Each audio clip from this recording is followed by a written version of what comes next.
I fucking go. You Indians are fucking everywhere. I'm Mexican, and I paid my fucking way here. Recently जब मैं social media scroll कर रहा था तो मेरी नजर एक पोस्ट पे गई और जब मैं उसके कमेंट सेक्शन पे गया तो मुझसे देखा नहीं गया। People were trolling Indians badly और ये सब इसलिए क्योंकि वो एक क्रिकेट मैच की विक्ट्री को सेलिब्रेट कर रहे थे। और ये सिर्फ एक इंसिडेंट नहीं, मैं काफी टाइम से ऐसे ट्रेंड्स देख रहा हूँ। इनफैक्ट ये ऑस्ट्रेलिया का एक फेसबुक पेज है जो बना ही इंडियंस को ट्रोल करने के लिए, चाहे अपना कल्चर शेयर करना हो या फिर इंटरनेट पे सिर्फ एग्जिस्ट करना हो। आप देखोगे कि फॉरेनर्स स्टीरियोटाइपिकल इंसल्ट्स यूज करने लगते हैं। सोशल मीडिया ने हर किसी को ये आजादी दे दी है कि वो अपनी फ्रस्ट्रेशन किसी और पे निकाल सके, लेकिन इंडियंस की ट्रोलिंग इतनी ट्रेंड क्यों बन गई है? क्यों हमें थर्ड क्लास सिटीजन्स की तरह देखा जाता है? जो इंडियंस बाहर रहते होंगे उन्होंने नोटिस करा होगी फॉरेनर दूसरी नेशनलिटी के साथ तो काफी ज्यादा घुल मिल जाते हैं, पर इंडियंस को थोड़ा साइड लाइन कर देते हैं। लेकिन सोचने वाली बात यह है कि सडनली इंडिया को इतनी हेट क्यों मिल रही है, चाहे वो बांग्लादेश से हो या यूनाइटेड स्टेट से। Trolling India is a new trend. इस वीडियो में हम उन रीजंस को एक्सप्लोर करेंगे जो इंडियंस की ऑनलाइन हेट को जस्टिफाई करते हैं और कुछ उन अनकंफर्टेबल सच्चाइयों के बारे में बात करेंगे जिससे हम बात करने से डरते हैं।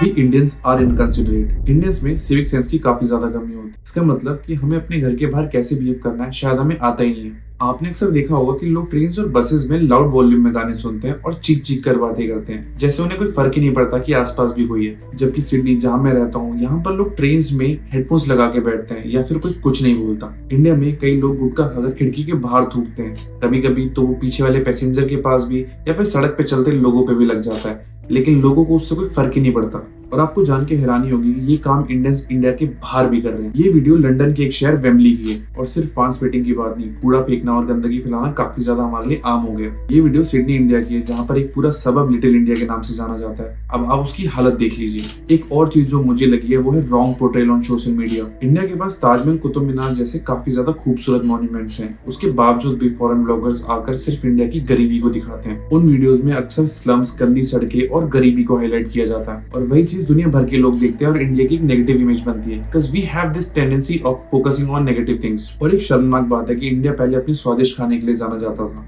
और अब वो डर्टी और अनहाइजीनिक फूड के नाम से जाना जाता है। Hygiene is ban in India. ये कमेंट आपने बहुत सारी वीडियोस के नीचे पढ़ा होगा।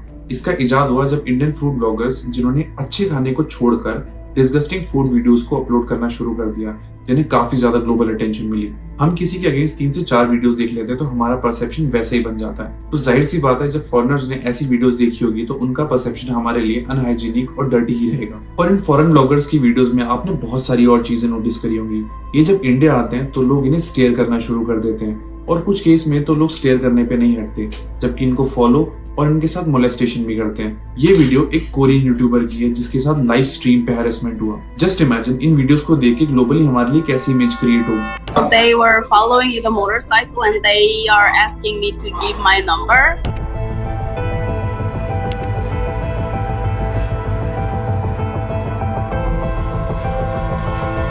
Indians are also known for staring and creepy behavior. As far as I have noticed, Indians have this habit of staring at random person and especially girls. और ये कुछ illiterate men करते हैं जो लड़कियों को हेड से टो तक स्टेयर करेंगे बिना ये सोचे कि वो कितना अनकंफर्टेबल फील कर सकती है। Reddit और Quora पे तो इंडियन मेन के स्टेयर पे thousands of discussions हैं। इस बिहेवियर के बारे में फॉरेन के काफी पेजेस ने ट्रोल भी करा हुआ है। ये बिहेवियर यंग एज से लेके मिडिल एज मैन तक में देखा गया। ये वीडियो देखो जहाँ एक इंडियन अंकल बीच में किसी लड़की के बिकनी पिक्स को अपने फोन में कैप्चर कर रहे हैं। He was ready to punch on with him.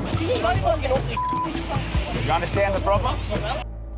और तो और कुछ साल पहले इंडियंस पर एक मीम भी वायरल हुआ था जो कि बॉब्सन वगीना के नाम से था, जिसका कंटेक्स्ट ये था कि Indian men used to text random girls and specially foreign females and ask for their boobs and vagina pics that too in broken English. और कहीं ना कहीं स्टोरी की वजह से बहुत सारे इनोसेंट इंडियंस को भी इस बारे में सुनने को मिलता है। जहाँ एक तरफ जापानीज को उनके नाइस बिहेवियर और डिसिप्लिन के लिए रिकॉग्नाइज किया जाता है, वहाँ इंडियन मैन को एज अ क्रीपी देखा जाए, ये हमारे लिए बहुत शर्म की बात है। स्कैम्स की वजह से भी इंडिया को काफी ज्यादा ट्रोल करा जाता है, जैसे कॉल सेंटर स्कैम। ये वो स्कैम है जहाँ पर एक ग्रुप ऑफ पीपल लोगों को ऑनलाइन स्कैम्स करते हैं। अब तो इनके रेड हैंडेड पकड़े जाने की वीडियोस भी काफी ज्यादा वायरल हैं। इसके अलावा हम अतिथि देवो भव में विश्वास करते हैं, लेकिन दूसरी साइड जब फॉरेन से कोई इंडिया आता है तो हम उसे स्कैम करने की कोशिश करते हैं और उनसे ज्यादा पैसे चार्ज करते हैं। इन सब चीजों की वजह से इंडिया की एक नेगेटिव इमेज बन गई है। लोग सोचते हैं कि सारे इंडियन स्कैमर्स हैं, जबकि रियलिटी है कि छोटी सी परसेंटेज ऑफ लोग ही ऐसे स्कैम्स में इन्वॉल्व होते हैं। ये स्टीरियोटाइप ट्रोलिंग का एक बहुत बड़ा रीजन बन चुका है जो हर एक इंडियन के लिए काफी ज्यादा अनफेयर है। अब कंक्लूजन पे आते हैं। इंडिया में इंटरनेट काफी चीप है जिससे हर किसी की एक्सेसिबिलिटी बहुत आसान है। पर इंटरनेट पे कैसे बिहेव करना है ये हमें नहीं पता, और हमें कोई इंडिया की कमी दिखाता है तो instead of taking it personally and improving we try to defend ourselves. काफी लोग मुझे इस वीडियो के लिए हीट दे सकते हैं saying I hate my country, but in fact I love my country and I feel that it's one of the best. But I am self-aware. We have to take these insults very seriously and try to behave nicely in public. Remember, one person can't change the society, but if everyone adopts a right mindset, we all can make a difference together. That's all for today. For more such content, do like, share and subscribe my channel.